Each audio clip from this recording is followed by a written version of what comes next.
Most of us can agree that the beach is an essential part of our lives. We could go boating, fishing, swimming, birdwatching, or sunbathing at the beach. It is also a sensitive environment that supports a variety of plants and animals. Wetlands are important too. They give us flood protection, erosion control, and maintains water quality. Many plants and animals depend on them for food and homes too. However, these waters are becoming more contaminated as time passes.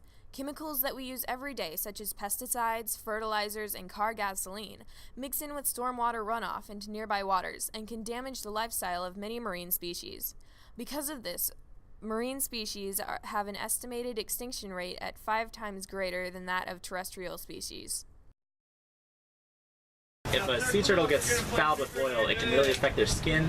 It also really damages the salt glands in their heads that allow their abilities to filter out salts from the wildlife or from the water that they swim in. They really need those in order to stay healthy and hydrated. So if those get affected by chemicals or oil, it's a real problem for the turtle's viability in the long term.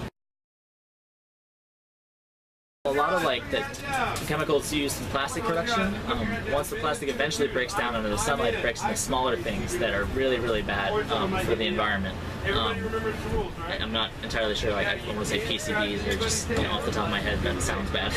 Also, hydrocarbons like oil are really dangerous to an oceanic environment. This contamination of water also affects the entire world's supply of clean, fresh water. Well, often a lot of refrigerants leak out into the ocean, so that means stuff as basic as Febreze or Clorox and that kind of stuff. There's pesticides that leak out of agricultural, out of farming institutions and that kind of thing.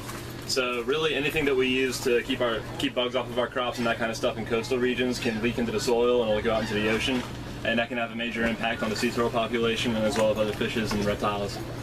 So it really comes down to using chemicals responsibly and using environmentally friendly pesticides.